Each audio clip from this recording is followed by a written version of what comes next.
সায়েন্টিস্টরা একটা রিসার্চ করেছে, একটা মেটা রিসার্চ, যেখানে অনেকগুলো রিসার্চকে মিলিতভাবে একটা রিসার্চ করা। এখানে 500টা আলাদা আলাদা গ্রুপ অফ পিপল, অর্থাৎ গ্রুপ অফ পিপল মানে কীরকম, হিন্দু, মুসলিম, খ্রিশ্চান, তারপর ইন্ডিয়ান, জাপানিজ, চাইনিজ, রাশিয়ান, এরকম বিভিন্ন গ্রুপ অফ মানুষজনদেরকে নেওয়া হয়েছে 500টা আলাদা আলাদা। এবং তাদের মধ্যে সায়েন্টিস্টরা কী করেছে, কনভারসেশন, কথা বলিয়েছে একজনের সাথে আরেকজনের। তো এটা করেছে কত, 2.5 লাখ মানুষকে নিয়ে। এই 2.5 লাখ মানুষের মধ্যে দেখা গেছে যে 94% সিচুয়েশনের মধ্যে তাদের যে প্রেডিউজিসেস অর্থাৎ যে কুসংস্কার সেটা কম হয়ে গেছে, অর্থাৎ সেটা আইদার কম হয়ে গেছে অথবা সেই কুসংস্কারটা তাদের মন থেকে বেরিয়ে গেছে। নাও সায়েন্টিস্টরা আরও একটা খুব গুরুত্বপূর্ণ জিনিস খেয়াল করেছে, যে যে গ্রুপ অফ পিপল তাদের মধ্যে একে অপরের সাথে যে বৈশিষ্ট্যগত যে মিল সেটা অনেক বেশি। অর্থাৎ হিন্দুরা যেমন, মুসলিমরাও ঠিক তেমন, খ্রিশ্চানরাও ঠিক তেমন, রাশিয়ানরাও ঠিক তেমন, মানে গ্রুপ লেভেলে একটা গ্রুপের সাথে অন্য গ্রুপদের তেমন বেশি পার্থক্য নেই। কিন্তু এই গ্রুপের মধ্যে যে এক একজন ইন্ডিভিজুয়াল আছে, এক একজন মানুষ, তাদের মধ্যে অনেক পার্থক্য আছে। না, গ্রুপের সাথে অন্য গ্রুপের পার্থক্য নেই মানে এমনটা নয় যে তাদের বিষয়বস্তুগত পার্থক্য নেই। একটা গ্রুপ অন্য একটা গ্রুপকে ঠিক কীভাবে কথা বলে, তাদেরকে কীভাবে, কী চোখে তাদেরকে দেখে, তাদের প্রতি তাদের কী চিন্তা ভাবনা আছে, কী মানসিক ধারণা তাদের মধ্যে সম্পর্কে তৈরি হয়েছে, এই বিষয়ে প্রত্যেকটা গ্রুপই অন্য গ্রুপের সাথে প্রায় অলমোস্ট একই রকম। একটা গ্রুপের সাথে অন্য গ্রুপের বৈশিষ্ট্যগতভাবে মিল অনেক বেশি, কিন্তু ব্যক্তিগত লেভেলে একটা গ্রুপের মধ্যে অনেকগুলো মানুষের মধ্যে অনেক অনেক পার্থক্য দেখেছে সায়েন্টিস্টরা। কিন্তু এরকম কেন হয়? কারণ এটা হয় প্রিডিজিসেসের জন্য, অর্থাৎ কুসংস্কারের জন্য। এই কুসংস্কার আমরা কিভাবে আমাদের মধ্যে থেকে বার করতে পারি? এই কুসংস্কার 3 রকমের হতে পারে। একটা হতে পারে কি, ব্যক্তিগত লেভেলে, অর্থাৎ নিজের সম্পর্কে, অর্থাৎ আমি আমার সম্পর্কে কী ধরনের কুসংস্কার তৈরি করে রেখেছি নিজের মনের মধ্যে। দ্বিতীয় হতে পারে কি, ইন্টারপার্সোনাল লেভেল, অর্থাৎ আমার সঙ্গে আমার বাবা মা, আমার বন্ধু, আমার ফ্যামিলি মেম্বার্স বা আত্মীয় স্বজন, তাদের সাথে আমার যে সম্পর্ক সেই স্তরে একটা কুসংস্কার তৈরি হয়ে গেছে। হতে পারে আমার সাথে আমার বন্ধু, হতে পারে আমার কোনো জ্যাঠার ছেলে আছে বা আমার কোনো দিদি বা পিসি মশাই আছে যাকে আমার একদম পছন্দ না। কেন পছন্দ না আমি জানি না, কেন পছন্দ না, এমনি জাস্ট, ঠিক আছে। নাও এই যে এগুলোকে একটা কুসংস্কার। হতে পারে কেউ তার হাজব্যান্ড তার ওয়াইফকে পছন্দ করে না, বা হতে পারে ভাই তার দিদিকে পছন্দ করে না, বোনকে পছন্দ করে না, তার দাদাকে পছন্দ করে না। কেন? কোনো একটা পার্টিকুলার বিষয়ে তাদের মনে কুসংস্কার তৈরি হয়ে আছে, একটা প্রিডিজিসেস। এটা হচ্ছে কি ইন্টারপার্সোনাল লেভেলে। এছাড়া তৃতীয় একটা স্তরে কুসংস্কার হয়, যেটা হচ্ছে কি সোশ্যাল বা একটা কলেকটিভ লেভেলে, একটা সামাজিক স্তরে। আমাদেরকে এই 3 রকমের কুসংস্কার থেকে স্বাধীন হতে হবে। যতক্ষণ না আমরা আমাদের মন থেকে এই কুসংস্কারগুলোকে উপড়ে ফেলে দিতে পারবো, আমরা জীবনে এগোতে পারবো না। এই কুসংস্কার আমাদের জীবনের অনেকগুলো দরজা, অনেক সুন্দর সুন্দর পথ, অনেক রাস্তা, অনেক সম্ভাবনাকে বন্ধ করে রেখে দিয়েছে বছরের পর বছর ধরে, কিন্তু আমরা সেটা একবারও দেখতে পারি না, একবারও আমরা চোখ করে সেটার দিকে তাকাই না। কিন্তু এই কুসংস্কারকে বন্ধ করার কি উপায় আছে? এটাকে বলা হয় কি, রিথিঙ্কিং। অর্থাৎ আমাদের মনে যে ধারণাগুলো আছে, ধারণা বা বিশ্বাস বা বিভিন্ন রকমের যে মতামত নিজের সম্পর্কে, আমাদের ইন্টারপার্সোনাল লেভেলে অথবা একটা সামাজিক স্তরে, সেই যে ধারণা বা বিশ্বাস বা সেই যে আমাদের যে বিভিন্ন রকমের মতামত, সেগুলোকে আরও একবার রিথিঙ্কিং করতে হবে, আরও একবার পুনরায় চিন্তা করতে হবে। এই পুনরায় চিন্তা করার মাধ্যমে আমরা শুধুমাত্র সেই কুসংস্কার থেকে মুক্ত হতে পারি। আজকের ভিডিওতে বন্ধুরা আমরা এটা সম্পর্কে জানবো। আমার নাম রুদ্র, আর তোমরা সবাই দেখছো দ্য ইউটোপিয়া বাংলা। যদি তোমরা রিথিঙ্কিং সম্পর্কে আরও বেশি করে জানতে চাও, তাহলে আমি ডেসক্রিপশনে লিঙ্ক দিয়ে দেবো। সেখানে আমাদের চ্যানেলে প্রিভিয়াসলি আরও 2টো ভিডিও বানানো হয়েছে, সেই 2টো ভিডিও তোমরা চেক আউট করে দেখতে পারো। সেখানে আমি ডিটেলস আলোচনা করেছি যে রিথিঙ্কিং বলতে কী বোঝায়। আজকে আমরা তার 3rd ভিডিও আপলোড করছি। এই ভিডিওতে আমি 7টা ডিফারেন্ট পয়েন্টস বলবো। এই 7টা পয়েন্ট যদি তুমি ভালো করে বুঝতে পারো, তাহলে তোমার মনে যত রকমের কুসংস্কার আছে নিজের সম্পর্কে, নিজের বন্ধুদের সম্পর্কে বা সমাজ সম্পর্কে, সমস্ত জিনিস থেকে তুমি স্বাধীন হতে পারবে। শুধু তাই নয়, তুমি নিজের শুধু কুসংস্কার থেকে স্বাধীন হবে তাই নয়, তুমি জানবে যে এমন কিছু টেকনিক আছে যার সাহায্যে অন্য মানুষ, যার মধ্যে অনেক প্রিডিজিসেস আছে, যে কোনো একটা ভালো জিনিস কথা বলে সে বুঝতেই চায় না, তার মধ্যে থেকে আমরা কী করে সেই কুসংস্কারটাকে বার করতে পারি, তাকে আমরা কীভাবে সাহায্য করতে পারি, তার সঙ্গে ঠিক কীভাবে কথা বললে আমরা সেই কুসংস্কার থেকে তাদেরকে আমরা বার করে আনতে পারবো, সেটাও আমি আজকের ভিডিওতে আলোচনা করব এই 7টা পয়েন্টের মধ্যে। তো সবার প্রথমে পয়েন্ট নাম্বার 1 হচ্ছে কি, 3টে স্তরে রিথিঙ্কিং করা। যেমন আমাদের কুসংস্কার 3টে স্তরে থাকে, সেই 3টে স্তরে কুসংস্কারকে থেকে বার হওয়ার জন্য 3টে রকমের রিথিঙ্কিং দরকার। একটা হচ্ছে কি পার্সোনাল, মানে নিজের সম্পর্কে যে বিশ্বাস। দ্বিতীয় হচ্ছে কি আমাদের ইন্টারপার্সোনাল লেভেলে, আমাদের সাথে আমাদের ব্যক্তিগত মানুষজনদের যে সম্পর্ক আছে, বন্ধু, বাবা মা, ভাই বোন, দাদা দিদি, মেসোমশাই, পিসিমশাই, আত্মীয় স্বজন, সবাই। আর 3 নম্বর হচ্ছে সমাজ, অর্থাৎ গ্রুপ লেভেলে, অন্য জাতি, অন্য গোষ্ঠী, অন্য দেশের মানুষ, তাদের সম্পর্কে আমাদের মনে কী ধরনের প্রিডিজিসেস বা কুসংস্কার আছে, সেগুলো নিয়ে রিথিঙ্কিং করা। এটা হচ্ছে পয়েন্ট নাম্বার 1। দ্বিতীয় পয়েন্ট হচ্ছে কি, 2 নম্বর পয়েন্ট হলো এটা যে আমরা যখনই কথা বলি অন্য মানুষদের সঙ্গে তখন আমরা সবসময় 3টে ওয়েতেই কথা বলি, ঠিক আছে। একজন হচ্ছে কি যে প্রসিকিউটর, আরেকটা হচ্ছে প্রিচার, আর একজন হচ্ছে কি পলিটিশিয়ান। আমাদের মুড সবসময় 3টে ওয়েতে থাকে। প্রিচার মানে কি, যে সবসময় অন্যদেরকে প্রিচ করে বেড়াচ্ছে, যারা আগেকার দিনে ধর্ম প্রবর্তক হতো না, যে তারা একটা অন্য দেশ থেকে এসে খ্রিস্টান ধর্ম প্রবর্তন করছে, সবসময় অন্যদেরকে জ্ঞান দিচ্ছে, কথা বলছে, একটা প্রিচারের মতো। তো আমরা যখন অন্যের কুসংস্কার থেকে অন্যদেরকে বার করার চেষ্টা করি তখন আমরা একটা প্রিচারের মতো কথা বলতে থাকি, যে মানে এটা ভালো, এটা ঠিক করে করতে হয়, হ্যাঁ দেখ এইভাবে করবি, ঠিক আছে। তো এই যে একটা প্রিচার মুড, আমরা যখনই কনভারসেশন করি প্রিচার হয়ে যায়। অথবা কি হয়, আমরা একজন প্রসিকিউটরের মতো। প্রসিকিউটরকে, প্রসিকিউটর মানে যেটা হচ্ছে লয়ার হয়, উকিল। তারা কি করে, তারা হচ্ছে অনেক প্রমাণ দেখায়, অনেক তর্ক করে, অনেক যুক্তি দেয়, যে দেখ এটা করতে হবে, মেডিটেশন কেন করতে হবে, কারণ মেডিটেশন করলে আমার হেলথ ভালো হবে, এটা হবে সেটা হবে, ঠিক আছে, অনেক রকমের যুক্তি। কিন্তু তারপরেও সে মানবে না কিছুতেই। তারপরে কি আরও যুক্তি, আরও লজিক, এটা হচ্ছে কি প্রসিকিউটর মোড। তো আমরা যখন অন্যদের কুসংস্কার থেকে বাইরে বার করে আনার চেষ্টা করি, যে মেডিটেশন করলে, বই পড়লে বা আদার যে ডিসিপ্লিনসগুলো আছে সেগুলো তার জন্য ভালো, অনেক হেল্পফুল, তো সেগুলো সে তো বিশ্বাস করতে চাইছে না, সে তো কুসংস্কারের মধ্যে আছে, সে ভাবছে যে হ্যাঁ এগুলো করে আমার কিছুই হবে না, বা এগুলো অত বেশি গুরুত্বপূর্ণ নয়, বা আমি করবো না। তাকে কি করে বোঝাবো? প্রিচার হলেও চলবে না, আবার প্রসিকিউটর হলেও চলবে না। কিন্তু আমরা আরেক রকম হয়ে যায়, সেটা কি পলিটিশিয়ান। পলিটিশিয়ান কি করে, সে তার নিজের কথাটাকে প্রমাণ করার জন্য তার আশেপাশে একটা ফলোয়ার জোগাড় করে নেয়, তারা 10 জনকে দেখায় যে দেখো এরা আমাকে ফলো করে, এরা আমার কথা শোনে, ঠিক আছে, তো তুমিও আমার কথা শোনো, আমাকে ফলো করো, ঠিক আছে। তারা অন্য মানুষজনদেরকে দিয়ে ভ্যারিফাই করায় যে আমি যেটা বলছি সেটা ঠিক, কারণ আমার ওই বন্ধুটা শুনেছে, ও শুনেছে, ঠিক আছে। তো এই 3টে মুড আমরা ইউজ করি, কিন্তু এই 3টের কোনোটাই প্রকৃতপক্ষে অন্য মানুষদেরকে যদি আমরা কুসংস্কার থেকে বাইরে বার করে আনতে চাই কোনোভাবে সাহায্য করবে না, বরঞ্চ এটা আরও মানে বাউন্স ব্যাক করবে, আরও এটা ক্ষতি করবে, তাদেরকে আরও সেই কুসংস্কারের মধ্যে ঠেলে দেবে, ঠিক আছে। তো এই জিনিসটা একদমই করা যাবে না। আমিও এই ভুলটা আমার জীবনে অনেকবার করেছি। যখন আমি এটা পড়লাম, যখন আমি এই বইটা পড়েছি, থিঙ্ক এগেন বলে একটা বই, তো আমার মাথা জাস্ট একদম ব্লোন আউট, যে এত বছর ধরে আমি অন্যদেরকে ভুল পথে বোঝানোর চেষ্টা করেছি। আজকে আমরা জানবো যে অ্যাকচুয়ালি কীভাবে আমরা অন্যদেরকে সাহায্য করতে পারি কুসংস্কার থেকে বার হওয়ার জন্য। এবং তাই নয়, নিজেকে সবার প্রথমে চেক করে দেখতে হবে যে আমরা কি সেই কুসংস্কারের মধ্যে আছি। তাহলে নিজের সাথে মনে মনে যখন আমরা কনভারসেশন করবো বা কথা বলবো, তখনও যেন আমরা প্রিচার, প্রসিকিউটর বা পলিটিশিয়ান, যেন এই 3টের মধ্যে কোনো রকম মুড যেন আমরা বা কোনো রকম ধরনের কথাবার্তা বা কথোপকথন যেন আমরা না করি, ঠিক আছে। তার পরিবর্তে আমাদের কী করতে হবে, কাউন্টার ইনটুইটিভ থিঙ্কিং, যেটা আমাদের 3 নম্বর পয়েন্ট। এই কাউন্টার ইনটুইটিভ থিঙ্কিং মানে কি? কাউন্টার ইনটুইটিভ থিঙ্কিং মানে হচ্ছে living in the parallel reality, living in the parallel universe. অর্থাৎ কিছু মুহূর্তের জন্যই হোক না কেন, অন্য একটা জীবন, অন্য একটা জগতে বেঁচে থাকা কল্পনার দ্বারা। কীরকম? অর্থাৎ যদি আমরা এই কথাটা বলি যে হয়তো একজন মানুষ আছে যে জোডিয়াটিক সাইনে বিশ্বাস করে, মানে হচ্ছে হরোস্কোপ, ওই হাতের পাম স্ট্রি যেগুলো থাকে সেগুলোতে, তাকে আমরা কী করে সেখান থেকে বার করব? যদি তাকে আমরা যুক্তির সাহায্যে বোঝানোর চেষ্টা করি চলবে না, বরঞ্চ তাকে আমরা কাউন্টার ইনটুইটিভ থিঙ্কিং করাতে পারি। তাকে আমরা এটা বলতে পারি, দেখ যদি তুই এই জিনিসটা বিশ্বাস না করতিস, যদি তুই সাইকোলজি পড়তিস এবং তুই সারাদিন যদি বায়াসেস, সাইকোলজি এগুলো সম্পর্কে জানতিস, তাহলে তোর চিন্তাটা কেমন হতো। অথবা কোনো একজন মানুষ সে মনে করে যে ঘর বাড়িতে যদি আমরা বিড়াল রাস্তা কেটে গেলে ঘরের সামনে দিয়ে, তাহলে তার দিনটা খারাপ যাবে, ঠিক আছে। তো তাকে এটা বললে হবে না, না এগুলো কুসংস্কার, এগুলো বেকার জিনিস, বরঞ্চ তাকে আমরা এটা বলতে পারি, ভাব কোনো একদিন তোর হয়তো বিড়াল রাস্তা কাটলো, তুই সারাদিন থাকলে এবং সেদিন তোর সাথে খুব ভালো ঘটনা ঘটলো, অর্থাৎ সেই দিন তোর একটা নতুন একটা প্রমোশন হলো তোর অফিসে গেলে, তাহলে সেই দিনটা কেমন হলো, তাহলে তুই এটাকে কীভাবে ব্যাখ্যা করবি? আমার সাথে তো এরকম হয়েছে, মানে আমি তো বুঝতে পারি না, তাহলে এটাকে কী করে করবো? অর্থাৎ তাকে অন্য একটা জগৎ, অন্য একটা রিয়েলিটির মধ্যে কিছুক্ষণের জন্য বাঁচতে দেওয়া, কিছু মুহূর্তের জন্যই হোক না কেন কল্পনা করতে দেওয়া। ধর যদি তুই মেডিটেশন প্র্যাকটিস করিস সকালে 2 ঘন্টার জন্য, এবং যদি সন্ধ্যাবেলা বা রাত্রেবেলা 2 ঘন্টা বই পড়াশোনা করিস, তাহলে তো জীবনটা কেমন হতে পারতো, ভালো কি হতো, কি হতো? এই যে একটা প্রশ্ন করা, কাউন্টার ইনটুইটিভ থিঙ্কিং। অর্থাৎ যদি আমরা মুসলিম, হিন্দু, খ্রিস্টান বা বাঙালি হোক বা অন্য জাতি হোক, রাশিয়ান, পাঞ্জাবি, জাপানিজ, চাইনিজ বা উড়িয়া, আসামিয়া, ঠিক আছে, বা মালায়ালাম, তাদেরকে যদি আমরা, তাদের প্রত্যেকটা জাতির কিছু কুসংস্কার থাকে, প্রত্যেকটা গোষ্ঠীর কুসংস্কার থাকে, কম বেশি থাকবেই থাকবে, এটা হচ্ছে চিরাচরিত।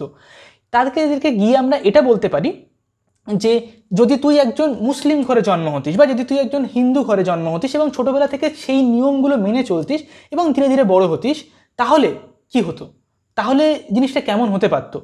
কারণ তারা তাদের যে বায়াসেস তার বাইরে তারা যেতেই পারে না, ঠিক আছে। তো এটাকে আমরা কি কাউন্টার ইনটুইটিভ থিঙ্কিং। একজন গরিব মানুষকে যদি আমরা এটা বলি যে কোটিপতি হওয়া বা বড়লোক হওয়া সম্ভব, সে কিছুতেই সেটা বিশ্বাস করবে না। কিন্তু তাকে যদি আমরা একটা কাউন্টার ইনটিউটিভ থিঙ্কিং করাই যে বড়লোক ধর তুই হয়ে গেছিস, তাহলে তখন তুই কীরকমভাবে ভাববি, তখন তুই কীরকমভাবে বাউন্স মানে পিছন দিকে তাকাবি। তোর কাছে ধর একটা বিরাট বড় বিজনেস আছে যেখানে 10 লাখ টাকা তুই রোজগার করছিস প্রত্যেক মাস গেলে, তাহলে তখন তুই কীরকম ভাববি বা কীভাবে তোর মাইন্ডসেটটা কী হবে, তোর ডেলি হ্যাবিটসগুলো কী হবে, সেই জিনিসটা কি আমরা কাউন্টার ইনটিউটিভ থিঙ্কিংয়ের সাথে প্র্যাকটিস করতে পারি। আমরা নিজেরা প্র্যাকটিস করতে পারি অবশ্যই প্রথমে, এবং অন্যদেরকে আমরা সাহায্য করতে পারি সেই কাউন্টার ইনটিউটিভ থিঙ্কিং প্র্যাকটিস করানো। বাংলাতে একটা খুব সুন্দর প্রবাদ বাক্য আছে যে চোর পালালে বুদ্ধি বাড়ে, অর্থাৎ ঘটনা ঘটে যাওয়ার পরেই আমরা সবসময় দেখি, কিন্তু এখানে ঘটনা ঘটে যাওয়ার পর নয়, বরঞ্চ ঘটনার আগে আমাদেরকে দেখা শিখতে হবে যে কোনো একটা ভালো জিনিস, একটা সঠিক কাজ, সেটা করলে কি হতে পারে, সেই কল্পনা করে সেই প্যারালাল রিয়েলিটির মধ্যে কিছু মুহূর্তের জন্য বেঁচে থাকা, সেই প্যারালাল ইউনিভার্সের মধ্যে, সেই প্যারালাল লাইফ, আমরা যে জীবনে আছি তাছাড়া একটা অন্য জীবন হওয়া সম্ভব ছিল, যেটা এই জীবনের থেকে একটা বেশি ভালো, বেশি সুন্দর। আমরা যে সমাজে বেঁচে আছি সেই সমাজে এই অবস্থার থেকে একটা বেশি ভালো সমাজ পাওয়া সম্ভব ছিল। সেই সমাজটা কেমন হতে পারত, কি হতে পারত, সেটা সম্পর্কে একটু কল্পনা করা। না, এটা ছিল আমাদের পয়েন্ট নাম্বার 3। এবার আমরা চলে যাবো পয়েন্ট নাম্বার 4, প্রিজুডিসেস কেন তৈরি হয়। প্রিজুডিসেস অত্যন্ত আরবিটারি হয়। আরবিটারি মানে কি, মানে এলোপাতারি, কোনো কারণ ছাড়াই। দেখা গেল হয়তো কোনো আমরা একটা অনুষ্ঠানে গেছি, সেখানে একজন মোটা লোক এসছে, তার গলায় একটা সোনার চেন ঝুলছে, দেখে এই লোকটা খুব বাজে, কারণ এই খুব খারাপ, ঠিক আছে। কেন? কারণ লোকটা কীরকম একটা দেখতে। না, লোকটা কীরকম দেখতে তার মানে সে লোকটা খারাপ এমন কোনো মানে নেই, কিন্তু আমাদের মনে এমন একটা ইমপ্রেশন পড়ে যেন হ্যাঁ সত্যি এটা ঠিক। কোনো একজন বেঁটে লোক আছে, ঠিক আছে, কালো দেখতে, তাহলে আমরা কি বলবো, এই লোকটা খুবই বাজে হবে, নিশ্চয়ই এ কোনো একটা ক্রিমিনাল অথবা কোনো একটা খারাপ মানুষ, সেই জন্য এরকম দেখতে, ঠিক আছে। তো এগুলো কি প্রিজুডিসেস, কোনো কারণ ছাড়া এমনি জাস্ট কেউ একজন আমাদের সাথে কথা বলতে এলো, হ্যাঁ এই নিজে থেকে কথা, এই লোকটা খুবই বাজে, বা কোনো একটা জিনিস, যে কোনো একটা ঘটনায় যখন তখন এলোপাতারিভাবে অটোমেটিক্যালি আমাদের মনে প্রিজুডিসেস তৈরি হয়ে যায়। এগুলো হচ্ছে এক ধরনের হিস্টোরিক্যাল বা ইভলিউশনারি কন্ডিশন। আমাদের সভ্যতাতে অনেক অনেক বছর ধরে এই ধরনের জিনিস চলে আসছে, কিন্তু এখন আমাদের সমাজ জাতি সেই পুরানো যে সমাজের যে গঠন তার থেকে অনেক অনেক উন্মুক্ত হয়েছে। হ্যাঁ, এই পৃথিবীতে এখন অনেক ক্রাইম হচ্ছে, অনেক যুদ্ধ হচ্ছে, অনেক কিছু খারাপ ঘটনা ঘটছে, আমি সব কিছু সম্পর্কে সচেতন হয়ে এটা বলছি। কিন্তু হিস্ট্রি যদি কেউ পড়াশোনা করে তাহলে সে বুঝবে যে আগে কতটা খারাপ ছিল, সেই তুলনায় আমরা এখন সব থেকে পিসফুল সিচুয়েশনে বেঁচে আছি এখন, ঠিক আছে। এত রেপ, মার্ডার, ক্রাইম, এত যুদ্ধ হচ্ছে, তারপরেও এটা হচ্ছে সব থেকে পিসফুল এরা। আগে কি হয়েছে সেটা শুনলে এটা হরিবেল, মানে সেগুলো জাস্ট কল্পনা করার বাইরে। তো এই এরাতে সেই যে আগে ঘটনাগুলো তার একটা প্রভাব আমাদের মনের মধ্যে সাইকোলজিক্যালি থেকে গেছে, তো যার ফলে আরবিটারিলি বিভিন্ন জিনিস আমাদের মধ্যে প্রিজুডিসেস তৈরি হয়ে যায় অটোমেটিক্যালি, আমরা না চাইতে তৈরি হয়ে যায়। একমাত্র যদি আমরা নিজেকে এডুকেট করি, নিজেকে বিভিন্ন রকমভাবে ট্রেনিং দিই, মেন্টালি আমাদেরকে প্রোগ্রাম করি, শেখাই, তাহলেই শুধুমাত্র আমরা সেই প্রিজুডিসেসের থেকে বাইরে বেরোতে পারবো। অনেক সময় তো হাজব্যান্ড ওয়াইফের মধ্যে প্রিজুডিসেস থাকে, হাজব্যান্ড ওয়াইফকে পছন্দ করতে পারে না, এবং 5 বছর 7 বছর 10 বছর তারপরে তাদের মধ্যে আন্ডারস্ট্যান্ডিং তৈরি হয় না। কেন? কারণ প্রিজুডিসেস তৈরি হয়ে আছে একটা। অনেক সময় বাবা মা ছেলে মেয়ের মধ্যে প্রিজুডিসেস তৈরি হয়ে থাকে, দুই ভাইয়ের মধ্যে, বন্ধুর মধ্যে প্রিজুডিসেস তৈরি হয়ে থাকে। কোনো একটা বিষয়ে, কোনো একটা জায়গায় তাদের মনটা আটকে থাকে, একটা নট তৈরি হয়ে যায়। এই একটা বা দুটো নটের জন্য অনেক কিছু তাদের সম্পর্কের মধ্যে খারাপ ঘটনা ঘটতে থাকে। জাস্ট ওটাকে ছাড়িয়ে দিলেই অনেক কিছু আবার ভালো হবে, অনেক কিছু সুন্দর হবে। কিন্তু আমরা সেই জিনিসটা আমাদেরকে কেউ শেখায় না, আমাদেরকে কেউ বলেও না। এই প্রিজুডিসেসগুলোকে আমাদের মন থেকে বার করতে হবে, আমাদের মন থেকে বাইরে বার করতে হবে, তারপর অন্যদেরকেও ট্রেন করাতে হবে, অন্যদেরকেও শেখাতে হবে, তারা যেন সেই প্রিজুডিসেস থেকে বেরিয়ে আসে। পয়েন্ট নাম্বার 5 কি? পয়েন্ট নাম্বার 5 হচ্ছে প্রিজুডিসেস আর লাইক বিল্ডিংস। অর্থাৎ একটা যে বিল্ডিং হয় না, বিরাট বড় বিল্ডিংয়ের একটা বেস থাকে, প্রিজুডিসেস হচ্ছে ওই বিল্ডিংয়ের বেসের উপরেই তৈরি হয়ে থাকে পুরোটাই। অনেক বাজিঙ্গা টাইপের একটা গেম হয়, আই থিঙ্ক ওটার নাম বাজিঙ্গাই হয়। অনেকগুলো কাঠের টুকরো দিয়ে একটার পর একটা সাজিয়ে একটা বিল্ডিং তৈরি করতে হয়। যদি তার নিচের অংশে যদি আমরা একটা পোক করি, মানে একটা আঘাত করি ছোট্ট করে, পুরো জিনিসটা একদম ধড়াম করে পড়ে যায়। বা কাঠের বা তাসের যে একটা শাড়ি তৈরি করা হয় না, যদি একটা অংশ যদি ওই তাসের শাড়ির মধ্যে যদি ফেলে দেওয়া হয়, পুরোটা পড়ে যাবে। প্রিজুডিসেস বা সুপারস্টিশন, কুসংস্কার, ঠিক এইরকম আমাদের মনে প্রথমে একটা কুসংস্কার তৈরি হয়, ঠিক আছে। তারপর সেই কুসংস্কার থেকে আমরা কি করি, সেটার প্রমাণ জোগাড় করি, ঠিক আছে। ধরা যাক আমরা ভেবে নিচ্ছি যে কোনো একটা জাতি আছে, এক্স তার নাম দিলাম, বা কোনো একটা পলিটিক্যাল পার্টি আছে, বা কোনো একটা যে কোনো একটা জিনিস, ঠিক আছে। তাদেরকে ধরো কবি, ঠিক আছে। অনেকের তো পোয়েটসদের সম্পর্কে প্রিজুডিসেস থাকে যে কবিরা হচ্ছে খুব বোকা হয়, মূর্খ হয়, ওরা কিছু বোঝে না, ঠিক আছে। এটা বিরাট বড় ভুল ধারণা, ঠিক আছে। তো এরকম একটা প্রিজুডিসেস কারোর মাথায় আছে, তো সে কী করবে, কবিতা পড়ার পর দেখবে যে এতে তো কোনো যুক্তি তর্ক নেই, এগুলো একদম বেকার, ঠিক আছে। তো আগে প্রিজুডিসেস তৈরি হচ্ছে, তারপর যখন সে কবিদের সংস্পর্শে আসছে বা দেখছে, সেই জিনিসগুলো যখন জানছে বা দূর থেকে যখন দেখছে, তখন কি সেই তথ্যগুলোকে সে কাজে লাগাচ্ছে সেটাকে জাস্টিফাই করার জন্য। আমি আগে থেকে ভেবে নিচ্ছি যে অমুক স্কুলে যারা পড়ে তারা একদম বাজে স্টুডেন্ট হয়, এটা আমার আগে থেকে মাথায় প্রিজুডিস তৈরি হয়ে গেছে। কেননা কোনো একদিন কোনো একটা ছাত্রকে দেখেছিলাম যে সেই স্কুলে পড়ে এবং সেই স্টুডেন্টটা ভালো নয়, পড়াশোনা একদম করে না, তো আমার মাথায় একটা হঠাৎ করে একটা প্রিজুডিস তৈরি হয়ে গেছে। এবার আমি ওই স্কুলে গেলাম বা ওই স্কুলের সম্পর্কে কিছু তথ্য জোগাড় করলাম বা জানলাম। যখনই জানলাম কি তার মধ্যে থেকে আমি বেছে নিচ্ছি ঠিক যে যে তথ্যগুলো আমার এই প্রিজুডিসটাকে স্যাটিসফাই করে সেগুলোকে আমি বেশি গুরুত্ব দিচ্ছি, আর যেগুলো এটাকে কন্ট্রাডিক্ট করে মানে এটার থেকে উল্টো, হয়তো কোনো স্টুডেন্ট যদি ভালো পড়াশোনা করে তখন আমি সেটাকে ইম্পর্টেন্সটা কম করে দিচ্ছি। এরকমভাবে আমরা কনস্ট্যান্টলি প্রিজুডিসটাকে জাস্টিফাই করতে থাকি। কেন জাস্টিফাই করি? ওই যে জাস্টিফিকেশনগুলো, ওই যে বায়াসটা তৈরি করছে এটাকে বলে কনফার্মেশন বায়াস, সেটা হচ্ছে ওই বিল্ডিংটা, ঠিক আছে, যার উপরে একটার পর একটা তথ্য লাগিয়ে লাগিয়ে আমরা তৈরি করছি।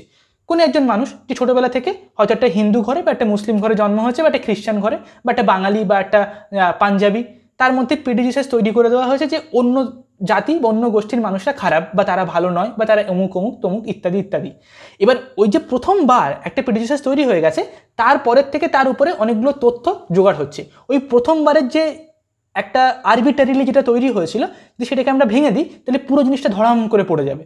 আর্থকোয়েক যেমন হয় না, তেমনই আমাদের মাইন্ডের মধ্যে একটা থট কোয়েক দরকার, একটা সাইকোলজিক্যাল আর্থকোয়েক, যার ফলে প্রিজুডিসটা যেন সব ভেঙে যায়, যার ফলে আমরা যেন স্বাধীন হতে পারি তার থেকে, যেন আমরা বাস্তবকে দেখতে পারি যে আমরা সব মানুষ অ্যাকচুয়ালি সমান, আমাদের মধ্যে সেই একই জিনিস আছে সাইকোলজিক্যালি, ফিজিওলজিক্যালি, হিস্টোরিক্যালি, এভলিউশনারি ওয়েতে আর এক্সিস্টেন্সিয়াল ওয়েতে অবশ্যই অবশ্যই, ঠিক আছে, মানে শুধু মানুষ নয় বরঞ্চ সমস্ত প্রাণী বা অন্যান্য যে অ্যানিমালস বা গাছপালা পশু পাখি এরকম, ঠিক আছে। তো কনফার্মেশন বায়াস থেকে বাঁচার জন্য এই প্রিজুডিসে যেটা তৈরি হচ্ছে, নিচের অংশটাকে পোক করতে হবে। ওই নিচের অংশটাকে পোক করার জন্য কি করতে হবে? এগেন আমাদেরকে প্র্যাকটিস করতে হবে কি? Counter intuitive thinking. ওকে, এটা ছিল আমাদের 5 নম্বর পয়েন্ট। যেমন একটা উদাহরণ নেওয়া যাক, এই কাউন্টার ইনটুইটিভ থিঙ্কিংটাকে যদি আমরা প্র্যাকটিক্যালি অ্যাপ্লাই করি তাহলে কেমন হবে। একটা টিভি সিরিজে আমি দেখেছিলাম অনেকদিন আগে যে একজন মানুষ, সে একটা ক্রিমিনাল, তাকে একটা সলিটারি সেলের মধ্যে রেখে দেওয়া হচ্ছে। তো সেই সলিটারি সেলের মধ্যে যদি সে থাকে, তার মানে একটা পুরো বদ্ধ ঘর, পুরো অন্ধকার, সেখানে কিচ্ছু নেই, সেখানে তাকে থাকতে হবে। তো সে যখন আবার তার যখন জেল হলো তখন তাকে সলিটারি সেলে পাঠানো হচ্ছে। তো সেখানকার যে জেলার ছিল সে আর কি দেখলো যে এই সলিটারি সেলে একদমই যেতে চাইছে না, বলছে আমাকে তোমরা যা শাস্তি দাও দেবে, ঠিক আছে, কিন্তু সলিটারি সেলে একদমই নয়, একদমই সলিটারি সেলে আমাকে দিও না, বারবার হাতে পায়ে পড়ছে, বারবার বলছে। তো সেই জেলারটা তখন ভাবলো যে এমন কি আছে সলিটারি সেলে, নিশ্চয়ই নাটক করছে, ফালতু মিথ্যে কথা বলছে, ঠিক আছে, এর কথা একদমই বিশ্বাস করা যাবে না। তখন সে কি করলো যে সে ঠিক করলো, আচ্ছা ঠিক আছে একবার আমি নিজে চেক করে দেখি সলিটারি সেলে এমন কি হবে। তো সে গেল জেলে, গিয়ে সে বললো যে সেখানকার যে আর কি কর্মচারী ছিল যে আমাকে 3 দিনের জন্য তুমি সলিটারি সেলে পাঠাবে, ঠিক আছে, 3 দিনের আগে আমাকে বের করবে না, 3 দিন আমি ওখানে থাকবো। যে ঠিক আছে স্যার। তো সে গেল, সে 3 দিন সলিটারি সেলে থাকলো। এবার প্রথমে যখন সে গেল, সে গিয়ে সেখানে মানে প্রথম বিরাট এক্সারসাইজ করছে, বডি ফিট রাখতে হবে, হেলদি থাকতে হবে, অ্যান্ড ইত্যাদি ইত্যাদি, এমন কিছু না, ঠিক আছে। তো তারপর যে কিছুক্ষণ হয়ে গেল, চারিদিকে অন্ধকার, পুরো ঘরে আর কেউ নেই, কোনো কিছু নেই। সেখানে থাকার পর তার হাতে একটা মানে একটা মাকড়সা টাইপের আসছে, ঠিক আছে, তারপর সে দেখছে সেটা কীভাবে যাচ্ছে চারিদিকে, গায়ে হাত পায়ে, এবং চারিদিকে মানে পুরো জায়গাটা কেমন। তারপর ধীরে ধীরে তার মনে বিভিন্ন রকমের চিন্তা আসতে শুরু করলো, সে মানে কীরকম একটা অদ্ভুত সিচুয়েশান তৈরি হলো এবং তার সে ভালো লাগছে না সেখানে থাকতে। যে খাবার দিতে আসে সে খাবার দিয়ে যাচ্ছে, সে খাচ্ছে বা মানে খাচ্ছে না, কিন্তু সে তাকে বারবার বলছে আমাকে এখান থেকে বার করে দাও, ঠিক আছে, কিন্তু তার কথা শুনছেই না। মানে সলিটারি সেলে তো সে তো মানে সে জানে না যে অ্যাকচুয়ালি খাবার দিতে আসে যে এই আর কি একটা অফিসার। তো সে সেখানে থাকছে, এবার সে পাগল হয়ে মানে অবস্থা তার খুবই খারাপ, সে অলমোস্ট পাগল হয়ে যাবে, একদম মাথাটাতে বিকৃত হয়ে যাবে এরকম অবস্থা। 3 দিন পর যখন তাকে বাইরে বার করা হলো তখন সে বলছে তোমাকে বলেছিলাম 3 দিনের জন্য রাখতে, তুমি আমাকে কতদিন রেখে দিয়েছো, এতদিন ধরে কেন আমাকে এখানে রেখে দিয়েছো, তোমাকে জাস্ট যেটা বলা হচ্ছে তুমি তার থেকে বেশি কেন করছো। তখন সে বললে না স্যার, জাস্ট 3 দিনই আপনাকে ওখানে রাখা হয়েছে, 3 দিনের বেশি নয়, 3 দিনের মধ্যে আপনাকে বার করে দেওয়া হচ্ছে, জাস্ট 3 দিন। তখন সে রিয়েলাইজ করলো যে অ্যাকচুয়ালি জিনিসটা কতটা খারাপ অ্যাকচুয়ালি সলিটারি সেলে কাউকে রাখা। তখন সে ক্রিমিনালটাকে সলিটারি সেলে পাঠালো না।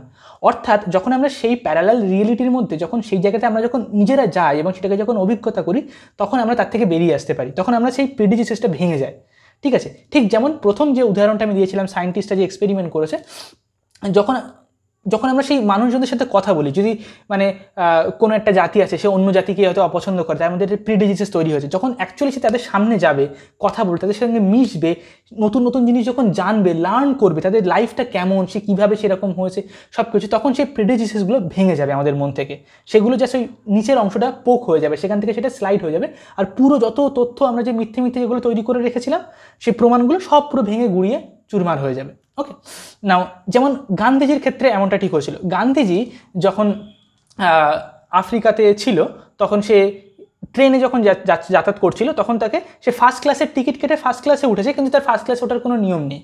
ঠিক আছে, ফার্স্ট ক্লাসে ওঠার কোনো নিয়ম নেই, তো তাকে সেখান থেকে বার করে দিয়েছে। তখন সে বুঝলো কেন এরকম, কেন ফার্স্ট ক্লাসে ওঠার কোনো নিয়ম নেই কেন। তখন সে ভাবলো যে গরিব মানুষদের জীবনটা কেমন, কি কেন তাদেরকে মানে অসম্মান করা হয়, সেটা বোঝার জন্য সে তাদেরকে জানলো। সে ট্রেনে ট্রেনে করে ঘুরে বেড়াতো এবং যারা গরিব মানুষ তাদের সাথে কথা বলতো, তাদেরকে জানার চেষ্টা করতো কেমন। শরৎচন্দ্রের যে উপন্যাস আছে, আই থিঙ্ক শরৎচন্দ্রের শ্রীকান্ত উপন্যাসে, ওখানেও একটা ক্যারেক্টার ছিল, একটা সন্ন্যাসী, যে কি করতো, যে সন্ন্যাসী এই জন্য হয়নি যে তার মানে আধ্যাত্মিক জীবনে সে উন্নত হতে চায়, সে সন্ন্যাসী হয়ে ঘুরে বেড়াতো একদম প্রত্যন্ত গ্রামের মধ্যে, যেখানে মানুষ হয়তো অনেক রোগে অসুস্থ হয়ে, কলেরা বা আদার যে সমস্ত রোগ থাকতো তাতে অসুস্থ হয়ে মারা যাচ্ছে, তাদেরকে সাহায্য করার কেউ নেই। তাদের যে জমি, সেখান থেকে ফসল উৎপন্ন করে ইংরেজরা নিয়ে চলে যাচ্ছে, তাদেরকে বলার কেউ নেই, সাহায্য করার কেউ নেই। তো তাদের জীবনযাত্রাটা থেকে বের করার জন্য, তাদেরকে শিক্ষিত করার জন্য কেউ নেই। সবাই তাদের নামে দোষারোপ করে যে ওরাই অ্যাকচুয়ালি খারাপ, ওরা এগুলো সুযোগ দিচ্ছে তাই ইংরেজরা করছে। কিন্তু সেই সন্ন্যাসীটা শ্রীকান্ত উপন্যাসে আছে, সে গিয়ে গিয়ে দেখতো যে তাদের জীবনটা কেমন, তাদেরকে বোঝার চেষ্টা করতো, তাদেরকে সময় দিত। সে যখন সে সেগুলো দেখতো তখন তার মনে কোনো প্রিজুডিস নয়, বরঞ্চ প্রেম ভালোবাসা তৈরি হতো এবং তার মধ্যে সে নিজে বেঁচে থাকার একটা অর্থ খুঁজে পেত। খুব সুন্দর শ্রীকান্ত উপন্যাস, তোমরা সবাই পড়ে দেখতে পারো উপন্যাসটা। তো এইভাবে কি আমরা অন্য যার প্রতি আমাদের বা যে বিষয়টার প্রতি আমাদের প্রিজুডিস তৈরি হয়ে আছে, কুসংস্কার তৈরি হয়ে আছে, সেই জিনিসটাকে আমরা এনকাউন্টার করা, তার সামনে এসে দাঁড়ানো, তার সম্পর্কে বারবার তথ্য গ্রহণ করার মাধ্যমে আমরা মনের থেকে সেই জিনিসটাকে ভেঙে ফেলতে পারি। এবং যখন আমরা সেটা ভেঙে ফেলতে পারবো তখন কি আমরা স্বাধীন হয়ে যাব সেই প্রিজুডিস থেকে। যেমন অনেক মানুষের ক্ষেত্রে কি হয়, তারা কোনো একটা মানুষকে হেট করতে থাকে, তাদের অফিসের বস বা বন্ধু বা কোনো একটা আত্মীয় বা কোনো একজন টিচার, কোনো একটা ছাত্র, সেই হেট্রেট করে। কেন? কোনো কারণ নেই, এমনি। এবার তার সেই হেট্রেটের জন্য হতে পারে তার জীবনে একটা রাস্তা বন্ধ হয়ে আছে, হতে পারে সেই মানুষটার কাছে এমন একটা বৈশিষ্ট্য আছে বা এমন একটা কোয়ালিটি আছে যেটা অ্যাকচুয়ালি আমার সব থেকে দরকার, আমার সেটা শেখাটা খুবই গুরুত্বপূর্ণ, খুবই প্রয়োজনীয়, কিন্তু আমি তাকে কেন হেট করি? এমনি হেট করি, কোনো কারণ ছাড়া, কোনো আমি জানি না কেন হেট করি। ঠিক আছে, যার ফলে কি আমি তার থেকে সেটা শিখতে পারছি না, তার থেকে আমি কোনোদিনও শিখতে পারবো না সেই জিনিসটা, কারণ আমি তাকে হেট করি। তো আমার সেই রাস্তাটা পুরো বন্ধ হয়ে আছে, ব্লক হয়ে আছে অ্যাকচুয়ালি। এরকম আমাদের মধ্যে অনেক মানুষের সম্পর্কে অনেক রকমের হেট্রেট জন্ম হয়ে থাকে অ্যাজ এ প্রিজুডিস হেট্রেট। ঠিক আছে, সেই হেট্রেটটা কি আমরা যদি আমরা সেটাকে স্টপ করতে পারি, সেই প্রিজুডিস থেকে যদি আমরা ভেঙে বার করতে পারি, তাহলে কি আমাদের জীবনে অনেক নতুন নতুন রাস্তা খুলে যাবে। আমাদের কেরিয়ার, আমাদের রিলেশনশিপ, আমাদের ব্যক্তিগত জীবন, আমাদের প্রফেশনাল লাইফ, সব জায়গাতে। এবং সেই রাস্তাগুলো হতে পারে অনেক অনেক বেশি সুন্দর, হতে পারে যেগুলো হয়তো লাস্ট 5 বছর 10 বছর ধরে বন্ধ হয়ে পড়ে আছে। নতুন নতুন সম্ভাবনা, সেই নতুন নতুন সম্ভাবনাগুলোকে আমরা এক্সপ্লোর করার একটা সুযোগ পাবো। ওকে, নাও পয়েন্ট নাম্বার 6 হচ্ছে কি, দ্য ইম্পর্টেন্স অফ আনলার্নিং। অর্থাৎ একটা তো হলো দ্য ইম্পর্টেন্স অফ লার্নিং। কোনো কিছু যখন আমরা শিখি বা আমরা যখন জানি, তার একটা মূল্য আছে। যখন আমরা মেডিটেশন শিখছি, আমরা যখন বই পড়ছি, যখন আমরা ইয়োগা ক্লাস করছি, যখন আমরা রাইটিং প্র্যাকটিস করছি, আমরা এক্সারসাইজ করছি, যখন আমরা নতুন কোনো একটা কোর্স জয়েন করছি এবং ইত্যাদি ইত্যাদি, তার একটা খুবই একটা ভ্যালুয়েবল জিনিস আছে। কিন্তু তার থেকেও কখনো কখনো অনেক অন্য একটা জিনিস হচ্ছে বেশি ভ্যালুয়েবল, সেটা হচ্ছে কি আনলার্নিং। অর্থাৎ যেটা আমরা অলরেডি শিখে নিয়েছি, যেটা আমরা অলরেডি শিখে গেছি, সেই শেখা জিনিসটাকে আনলার্ন করা। অর্থাৎ একটা বাজে হ্যাবিট আমরা শিখে ফেলেছি, ধরো স্মোক করা, ঠিক আছে, বা অন্য কোনো একটা হ্যাবিট, যে একটা অন্য একটা জাতি সম্পর্কে, অন্য মানুষ সম্পর্কে আমাদের মধ্যে একটা প্রিজুডিস, একটা জিনিস আমরা শিখে ফেলেছি, একটা ধারণা তৈরি হয়ে গেছে, একটা মতামত তৈরি হয়ে গেছে, সেটাকে আনলার্ন করা, সেটাকে ভুলে যাওয়া, সেটাকে মন থেকে বাইরে বার করে দেওয়া। এই যে আনলার্ন করা, এটার মূল্য অ্যাকচুয়ালি লার্নিংয়ের থেকে অনেক অনেক বেশি। এই আনলার্ন যদি আমরা না করতে পারি, তাহলে আমরা নতুন জিনিস কোনোদিনও শিখতে পারবো না। মানে যখন ধরা যাক আমি একটা কোনো বই পড়ছি, তখন আমাকে সমস্ত জিনিস ভুলে যেতে হয়। মানে হতে পারে আমি এমন একটা বই পড়ছি যেটা হচ্ছে ওয়েস্টার্ন ফিলোসফি, তার মধ্যে দেখা গেলে হয়তো অন্য কোনো এমন অনেক ধারণা লেখা আছে যেটা হয়তো আমার মতামতের সাথে ম্যাচ করে না। তখন আমি সেটা নিয়ে ভাবি না, আমি যা যা আগে বই পড়েছি, যা কিছু আমি শিখেছি, সেই সব কিছু আমি জাস্ট ভুলে যাই। যখন আমি এই বইটা পড়ছি, তখন আমি নিজেকে পুরো এখানে স্যারেন্ডার করে দিই। সেই যে ভুলে যাওয়া কিছু মুহূর্তের জন্য, সেই 1 ঘন্টা 2 ঘন্টা যতক্ষণ আমি এই বইটা পড়ছি, বা 3 ঘন্টার জন্য ভুলে যাওয়া, বা কিছু দিনের জন্য ভুলে যাওয়া অন্যান্য যে ধারণা, অন্যান্য যে মতামতগুলো আছে, যদি আমি না ভুলে যেতে পারি, তাহলে আমি এই বই থেকে নতুন কিছু শিখতে পারবো না। ঠিক সেরকম আনলার্ন করাটা অত্যন্ত গুরুত্বপূর্ণ। আমার মাথায় সবসময় নতুন স্পেস ক্রিয়েট করতে হবে, যাতে করে আমি নতুন জিনিস শিখতে পারি। সেই স্পেসটা কখন ক্রিয়েট হবে? যখন যা কিছু আমরা শিখে রেখেছি সেটাকে আনলার্ন করতে পারবো। এই যে কনস্ট্যান্ট লার্নিং আর কনস্ট্যান্টলি আনলার্নিং করা, এই যে ফ্লো ক্রিয়েট করা, একটা এডুকেশনের একটা ফ্লো ক্রিয়েট করা, নতুন নতুন টেকনিক আমরা শিখছি, সেটা থাকছে, আমরা সেখান থেকে গ্রো হচ্ছি, ট্রান্সফর্ম হচ্ছি, তারপর সেটা আমাদের মধ্যে থেকে চলে যাচ্ছে, আমরা আবার নতুন জিনিস শিখছি, আবার সেটা আমাদের মধ্যে আবার নতুন জিনিস শিখছি। এই যে একটা কন্টিনিউয়াসলি ফ্লো হওয়া, যেমন টাকা পয়সা, আমরা টাকা রোজগার করছি, তারপর যদি আমি ব্যাংকে টাকাটাকে জমিয়ে রেখে দিই, আমি খরচ করবো না, ঠিক আছে, সব টাকায় আমি জমিয়ে রেখে দিলাম, তাহলে সেটা মানে প্রবলেমেটিক। টাকা অ্যাকচুয়ালি তার ক্ষমতা, তার যে সুন্দর, মানে সেটা যে তার যে পোটেনশিয়ালটা, তার যে ইউজ ভ্যালুটা, ইউটিলিটি যে বলে যেটাকে, সেটা তার ইউজের মধ্যেই আছে। সেটাকে আমি ইনভেস্ট করলাম, আমি নতুন জিনিসপত্র কিনলাম, বুকস কিনলাম, বা যার যেটা পছন্দ, ঠিক আছে, সেই জিনিসগুলো কিনলো, এবং কিছু টাকা সে সেভিংস করে রেখে দিল। সেই যে খরচ করছে, সেই ইনকাম রাখা, খরচ করা, এটা ফ্লো ক্রিয়েট করা। ঠিক তেমনই লার্ন করা, স্টে করা, আবার সেটাকে আনলার্ন করা। এই ইম্পর্টেন্স অফ আনলার্নিং, এটা সম্পর্কে মানুষ খুবই অসচেতন আজকের দিনে। তো এটা খুবই গুরুত্বপূর্ণ, কারণ আমাদেরকে নতুন নতুন জিনিস কনস্ট্যান্টলি শিখতে থাকতে হবে। তো সেই জন্য আনলার্ন করাটা খুবই গুরুত্বপূর্ণ।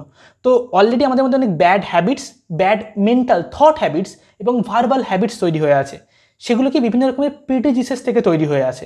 সেগুলোকে আমাদেরকে প্রথমে দেখতে হবে কোনটা আমাদের প্রিডিজিসেস, সেটা সম্পর্কে অ্যাওয়ার হতে হবে, কাউন্টার ইনটুইটিভ থিঙ্কিং প্র্যাকটিস করতে হবে, এবং আমাদেরকে সেই প্রিডিজিসেস যেটা সম্পর্কে তৈরি হয়ে আছে সেটাকে এনকাউন্টার করতে হবে, আমাকে ফেস করতে হবে। ওই যে যেমন পুলিশ অফিসারটা ছিল, সে যেমন সলিটারি সেলে গিয়েছিল, যেমন গান্ধীজি সে গরিব মানুষদের সঙ্গে দেখা করেছিল, যেমন শরৎচন্দ্র চট্টোপাধ্যায়ের উপন্যাসে সেই ক্যারেক্টারটা যে গ্রামে গ্রামে প্রত্যন্ত গ্রামে ঘুরে ঘুরে সেই জিনিসটাকে এনকাউন্টার করেছে, সেইটাকে দেখেছে সামনাসামনি, অ্যাকচুয়াল যেটা সম্পর্কে তার ধারণা আগে অন্যরকম ছিল।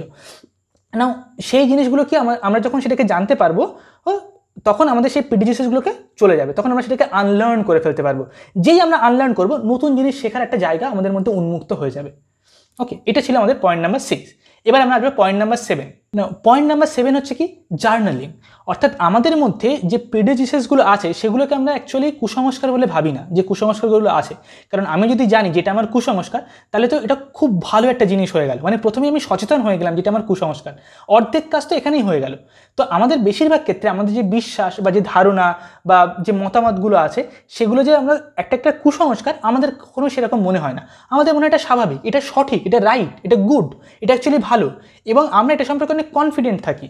ঠিক আছে, যত বেশি আমরা কনফিডেন্ট থাকবো কোনো বিষয় সম্পর্কে, তার মানে সেটা তত বেশি একটা বড় কুসংস্কার ভাবতে হবে। ঠিক আছে, যে জিনিসটা আমরা অনেক পরিশ্রম করে অনেক কষ্টের মাধ্যমে শিখি, সেটাই একমাত্র কুসংস্কার নয়। যেমন হচ্ছে নতুন বই পড়া, মেডিটেশন করা, এগুলো সহজ কাজ নয়। দিনের পর দিন, বছরের পর বছর প্র্যাকটিস করে, অভ্যাস করে করে তাই তৈরি করতে হয়। কিন্তু যেটা আমরা এমনি শিখে ফেলেছি, আরবিটারিলি শিখে ফেলেছি, সেটা হচ্ছে কুসংস্কার। তো সেই যে মতামতগুলো, যা কিছু আমরা আরবিটারিলি শিখেছি, আমাদেরকে প্রশ্ন করতে হবে এবং সেটাকে খাতায় জার্নালিং করতে হবে, যে এমন কি আছে যেটা কুসংস্কার না হোক, আমার মতামত, আমার বিশ্বাস বা আমার ধারণা যে এই জিনিসগুলো এরকম, ওই গোষ্ঠীর মানুষরা এরকম হয়, বা আমার ওই আত্মীয়টা এরকম, বা এই লোকটা এরকম, বা ওই জাতির মানুষটা এরকম হয়, বিদেশিরা এরকম হয়, ঠিক আছে, বাচ্চারা তো বাজে হয়, বয়স্ক মানুষটা এরকম হয়, মেয়েরা এরকম হয়, ছেলেরা ওরকম হয়। ঠিক আছে, এই কুসংস্কারগুলোকে আমার খাতায় লিস্ট করতে হবে। যারা কবি তারা সব পাগল, যারা ফিলোসফার তারা কিছু বোঝে না, ঠিক আছে, তাদের বাস্তব জ্ঞান নেই, ইত্যাদি ইত্যাদি। ঠিক আছে, এই সব কিছু লিস্ট করতে হবে, খাতায় লিখতে হবে, জার্নালি করার পর সেইগুলোর মধ্যে আমাদেরকে ডাউট করার চেষ্টা করতে হবে, স্কেপটিক হতে হবে, যে এর মধ্যে কি কোনো একটা ধারণা যেটা ভুল হতে পারে, কোনো একটা বিশ্বাস হয়তো আমার আছে যেটা অ্যাকচুয়ালি ভুল ধারণা, বা কোনো একটা মানুষকে হয়তো আমি হেট করি, ঘৃণা করি, বা একদম অপছন্দ হয় আমার।